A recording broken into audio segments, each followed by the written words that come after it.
शुरू करो, डालो बुनियाद, घर महल नजर आएगा। वंडर लाइए, वंडर अपनाइए, फर्क नजर आएगा। वंडर सीमेंट, फर्क नजर आएगा। नमस्कार, मैं हूं रिजवान अहमद सिद्दीकी। आप देखना शुरू कर चुके हैं सबकी खबर। आज मध्य प्रदेश सरकार ने एक बड़ा फैसला लिया है। 4 लाख कर्मचारियों को पदोन्नति मिलेगी। ये फैसला 9 साल बाद कर्मचारियों को पदोन्नति देने के लिए आया है। कैबिनेट ने इस पर मुहर लगा दी है और तकरीबन 2 लाख नई भर्तियां हो सकेंगी। इसको बाकायदा मुख्यमंत्री ने आज ट्वीट करके बताया। 4 लाख कर्मचारी पदोन्नति पाएंगे, लेकिन 1 लाख से अधिक कर्मचारी बिना पदोन्नति के रिटायर हो गए। पुलिस में भी प्रभारी अधिकारी के तौर पर पदोन्नतियां मिली हैं। अब पुलिस के वो अधिकारी कर्मचारी भी जाहिर है उनके सामने से प्रभारी हट जाएगा। कर्मचारियों के लिए आज दिवाली जैसा दिन है। कर्मचारियों ने मुख्यमंत्री का आभार व्यक्त किया है, उत्सव का माहौल है। और अगर हम इसके पीछे इतिहास में जाएं तो 2002 में सरकार ने एक फैसला लिया था जिसमें जो आरक्षित वर्ग के SC/ST वर्ग के कर्मचारी हैं उनको निरंतर पदोन्नति मिलेगी, उनको आउट ऑफ टर्न पदोन्नति मिलेगी। और इस पर ही विवाद खड़ा हुआ और अंततः 2016 में अन्य कर्मचारियों ने जो उच्च न्यायालय जबलपुर में याचिका लगाई थी, उसके बाद ये पदोन्नति पर रोक लगा दी गई। 2002 के उस आदेश को उच्च न्यायालय जबलपुर ने निरस्त कर दिया। इसको लेकर सरकार उच्चतम न्यायालय में गई। सुप्रीम कोर्ट में ये मामला अभी भी सुनवाई में चल रहा है। इसकी वजह से लगातार कर्मचारी पदोन्नति से वंचित रह गए। पिछली सरकार ने जिस तरह से इस पर लापरवाही की, उन्होंने सिर्फ पदोन्नति के बजाय कर्मचारियों को उनकी सेवा वृद्धि बढ़ा दी, कर्मचारियों को और अधिक समय तक कार्य करने का अवसर मिला। लेकिन इससे नए लोगों को भर्ती का मौका जाता रहा और वो जो कर्मचारी जिसका एक अधिकार था, जिसके लिए ये ज़रूरी था कि उसे पदोन्नति मिलती, उससे वो वंचित रह गया। और बहुत ढेर सारे कर्मचारी, तकरीबन 1 लाख से अधिक कर्मचारी पदोन्नति से वंचित रह गए और उन्हें मौका नहीं मिला। पूरे जीवन उन्हें इस बात का मलाल रहेगा। लेकिन सरकार ने, मोहन यादव सरकार ने जिस तरह से सभी पक्षों से बातचीत की, लगातार मंत्रियों, उप मुख्यमंत्रियों और अन्य मंत्रियों के साथ मिलकर, कर्मचारी संगठनों के साथ मिलकर, अजाक्स के साथ भी मिलकर, सपाक्स के साथ भी मिलकर, जिस तरह से मुख्यमंत्री ने और सरकार ने इस मामले में फैसला लिया है, उससे अब कर्मचारियों के हित में एक ये बड़ा कदम माना जाए। डॉक्टर मोहन यादव जी के नेतृत्व में जो कैबिनेट की महत्वपूर्ण बैठक हुई है, उसमें कर्मचारियों के लिए एक बहुत बड़ा निर्णय लिया।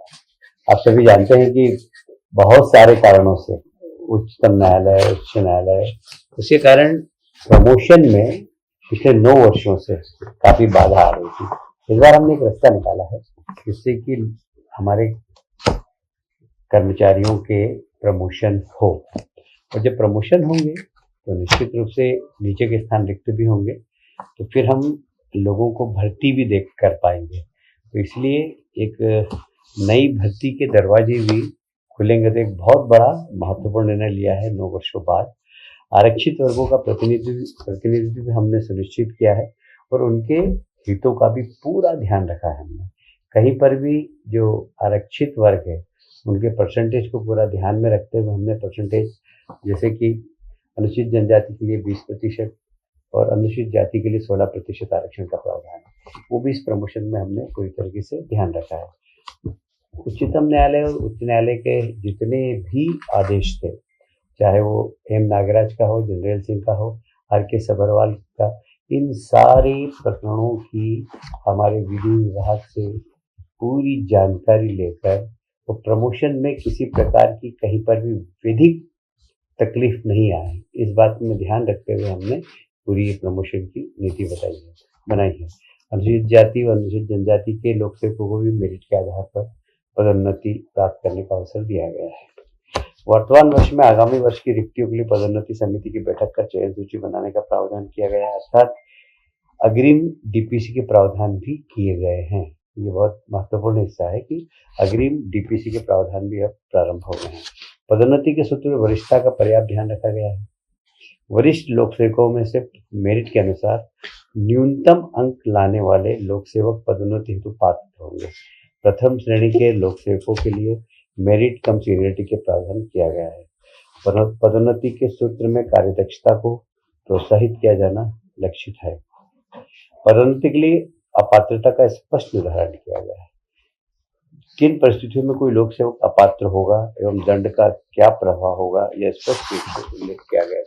कई बार हम लिफाफे में बंद करके उसको प्रमोशन से रोक देते हैं, तो कौन कौन से कारणों से लिफाफे बंद होंगे, इसको हमने बहुत स्पष्ट किया है। किसी भी विभागीय पदोन्नति समिति के संदर्भ में निर्णय के पुनर्विलोकन हेतु एक रिव्यू डीपीसी की बैठक आयोजित किए जाने के लिए स्पष्ट प्रावधान किए गए हैं। नवीन पदोन्नति नियमों में परिभ्रमण की व्यवस्था समाप्त की गई है, जिससे पदोन्नति हेतु अधिक से अधिक लोग लाभान्वित हो सकेंगे। पदोन्नति समिति को शासकीय सेवक की उपयुक्तता निर्धारण करने का अधिकार दिया गया है। चतुर्थ श्रेणी के लिए अंक व्यवस्था नहीं होगी, केवल पदोन्नति के लिए उपयुक्त होने पर पदोन्नति प्राप्त की जा सकेगी। कार्यकारी सेवा के लिए किसी वर्ष में की गई आंशिक सेवा को भी पूर्ण वर्ष की सेवा माना जाएगा। यदि वर्ष में एक भाग की सेवा भी की गई तो उसे पूर्ण वर्ष की सेवा माना जाएगा। यदि किसी वर्ष में 6 माह की गोपनीय प्रतिवेदन उपलब्ध है तो उसे पूर्ण वर्ष के लिए मान्य किया जाएगा। कई बार ये जो हमारी सीआर को लेकर पदोन्नतियां रुक जाती है, पर यदि 6 माह की भी अगर उसकी सीआर है उसको वर्ष भर की माना जाएगा और उसकी पदोन्नति में वो रुकावट नहीं होगी। यदि गोपनीय प्रतिवेदन उपलब्ध नहीं होने के कारण किसी भी पदोन्नति रुकती तो उसे पदोन्नति प्राप्त होने पर पूरी वरिष्ठता दी जाएगी। अप्रत्याशित रिक्तियों को चयन सूची, प्रतीक्षा सूची से भरे जाने का स्पष्ट प्रावधान किया गया है, क्योंकि जितनी भी इस प्रकार की रिक्त पद हैं जहाँ पर अप्रत्याशित रूप से भरे जाते हैं, उनकी सूची भी प्रतीक्षा सूची से भरे जाने के प्रावधान है। प्रतिनियुक्ति पर भेजे गए शासकीय सेवक जो आगामी वर्ष अर्थात पदोन्नति वर्ष में उपलब्ध नहीं होंगे के पद के विरुद्ध पदोन्नति का प्रावधान किया गया है।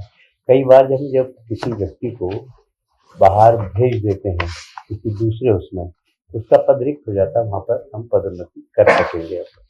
गोपनीय प्रतिवेदन से यदि कोई गोपनीय प्रतिवेदन, एनआरसी, नो रिपोर्ट सर्टिफिकेट, सक्षम स्तर से स्वीकृत अवकाश, पद ग्रहण काल अथवा प्रशिक्षण के कारण है अथवा गोपनीय प्रतिवेदन में निर्धारण समय पर स्वमूल्यांकन के साक्ष्य हैं, तो ऐसी स्थिति में गोपनीय प्रतिवेदन की अनुपलब्धता के आधार पर पदोन्नति नहीं रोकी जाएगी।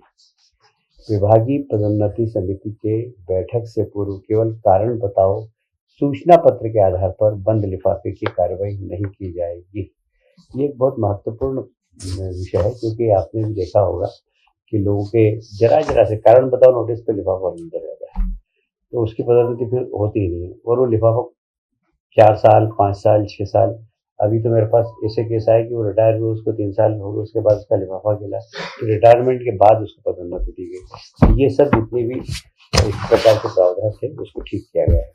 कुल मिलाकर पदोन्नति के पद जिस दिन उपलब्ध हो उसी दिन उपयुक्त योग्य एवं आरक्षित पदों के प्रतिनिधित्व को ध्यान में रखकर भरे जा सकेंगे। इस तरह के प्रावधान किए गए। 2 लाख रिक्त पद सर्जित होंगे ताकि प्रशासन में सुधार एवं कार्यदक्षता बढ़े। यह आज का बहुत महत्वपूर्ण मध्य प्रदेश के कर्मचारियों के लिए है और लोगों के नई भर्ती के दरवाजे भी खुलेंगे। एक और महत्वपूर्ण निर्णय आज सक्षम आंगनवाड़ी पोषण 2.0 योजना के अंतर्गत विशेष जनजाति क्षेत्रों में पीएम जनमन कार्यक्रम हेतु 459 नवीन आंगनवाड़ी केंद्रों की स्थापना, संचालन एवं भवन निर्माण की स्वीकृति दी गई है। 459 आंगनवाड़ी केंद्रों के संचालन में तो आंगनवाड़ी कार्यकर्ता पर्यवेक्षक के 26 पद, नियमित शासकीय सेवक पद मतलब 25,380,500 के सेशन की स्वीकृति दी गई है। वर्ष 25-26 से 30-31 तक योजना पर राशि का व्यय भारत सरकार द्वारा प्राप्त स्वीकृति के अनुसार किया जाएगा। उल्लेखित अवधि में योजना पर कुल राशि 143.46 करोड़ का व्यय अनुमानित है। इसमें केंद्र की सहायता 72 करोड़ है और राज्यांश 70 करोड़ है। मध्य प्रदेश विद्युत पारेषण कंपनी द्वारा वित्तीय 25-26 में प्रचलित निर्माणाधीन पूंजीगत योजनाओं का अनुमोदन प्राप्त किया गया है। आज कुल मिलाकर 5,163 करोड़ बिजली के ट्रांसमिशन में के सुधार हेतु एमएसपी पर उपार्जन। भारतीय किसान संघ तथा किसानों की चर्चा उपरांत राज्य शासन ने एमएसपी पर ग्रीष्मकालीन मूंग और उड़द के उपार्जन पर निर्णय लिया है। कृषि मंत्रालय भारत सरकार के ग्रीष्मकालीन मूंग तथा उड़द के उपार्जन पर कुल लक्ष्य उत्पादन के अनुमान 25% के स्थान पर 40% का लक्ष्य निर्धारित किया गया है। आज भारत सरकार से उपार्जन की अनुमति तथा लक्ष्य प्राप्त हो गई है। मूंग का एमएसपी 8,682 रुपये प्रति क्विंटल है। 36 मूंग उत्पादक जिलों में किया जाना प्रस्तावित है। उड़द एमएसपी 7,400 प्रति क्विंटल है। इसका उपार्जन 13 उड़द उत्पादक जिलों में किया जाना प्रस्तावित है। पंजीयन 19 जून से 6 जुलाई तक तथा उपार्जन 7 जुलाई से 6 अगस्त तक किया जाएगा। ये किसानों के लिए एक तरीके से बहुत बड़ा तोहफा है। निवेश के तारतम्य में विभिन्न आयोजन राज्य सरकार ने हमेशा किए हैं। आप सभी जानते हैं कि हमारे मुख्यमंत्री जी ने पूरे प्रदेश में निवेशाधीन दिशा में बहुत काम किया है। तो अभी फिर रतलाम में 27 जून एमएसएमई दिवस है। क्षेत्रीय उद्योग एवं रोजगार सम्मेलन रतलाम में आयोजित होगी।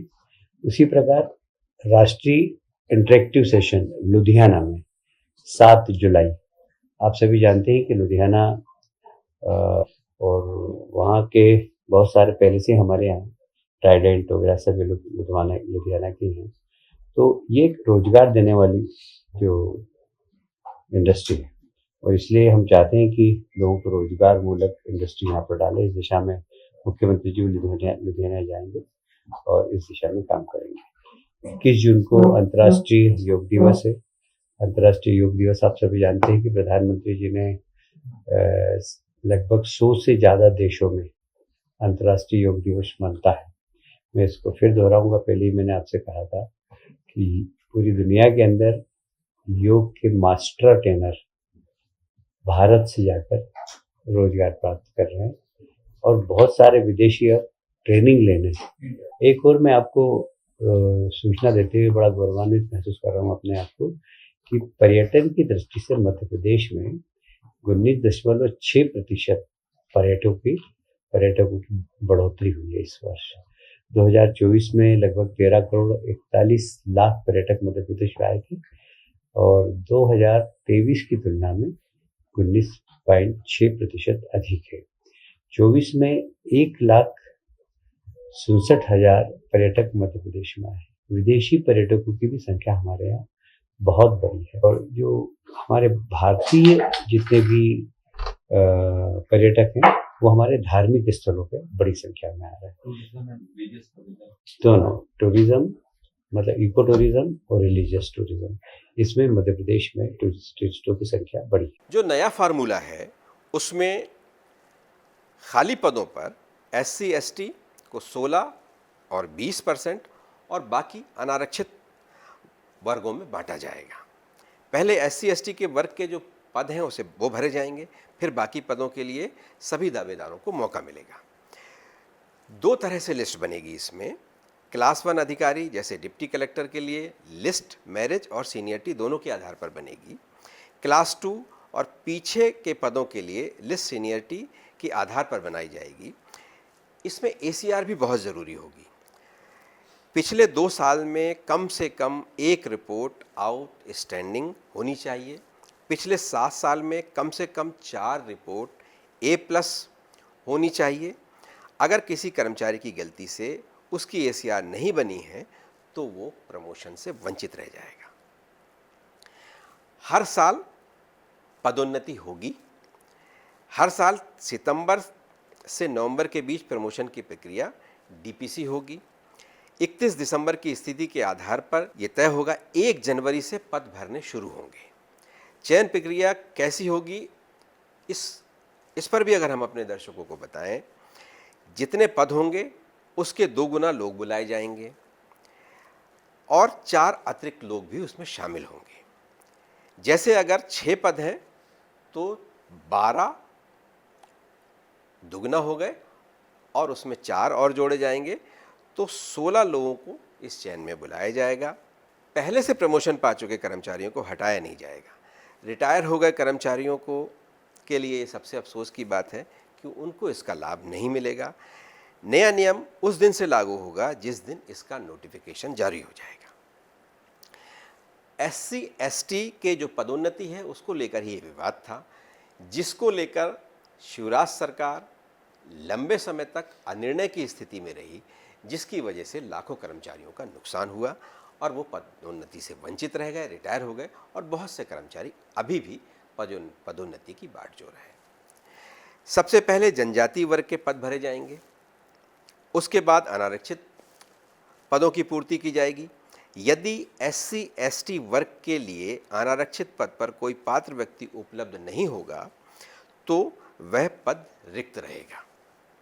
ये एक सहमति बन गई है। मुख्यमंत्री ने इस पर बाकायदा कई बार निर्देशित किया, कई बार CS और अन्य अधिकारियों के साथ अपाक्ष और सपाक्ष की बैठक हुई। सभी ने चीज़ों को, स्थिति को समझा और एक ऐसा निर्णय लिया, आम सहमति से निर्णय आया, जिससे अब कर्मचारियों का भला होगा। तो मध्य प्रदेश में आज एक बार फिर मैं कह रहा हूं कि मध्य प्रदेश में कर्मचारियों की आज दिवाली है, बल्ले बल्ले है, जश्न का माहौल है, उत्सव मना रहे हैं कर्मचारी और मुख्यमंत्री और सरकार का आभार भी व्यक्त कर रहे हैं।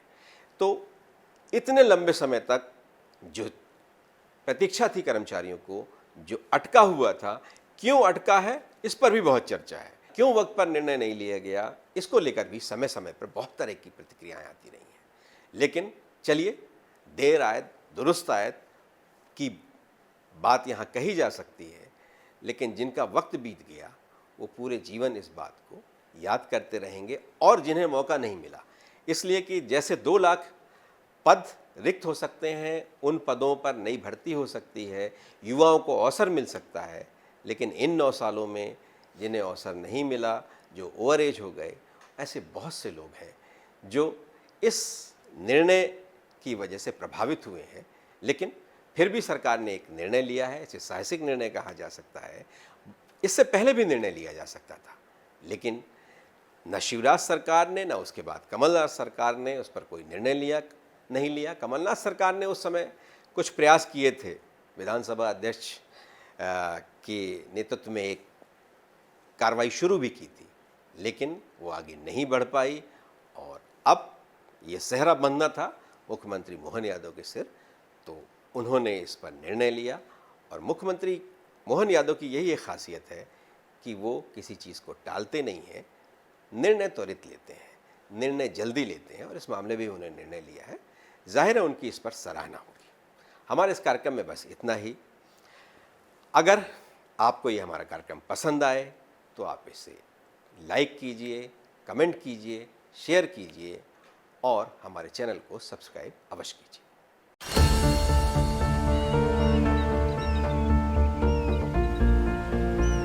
जो बनकर मेरा हमसफर आएगा, सिर्फ उसी को फर्क नजर आएगा। शुरू करो, डालो बुनियाद, घर महल नजर आएगा। वंडर लाइए, वंडर अपनाइए, फर्क नजर आएगा। वंडर सीमेंट, फर्क नजर आएगा।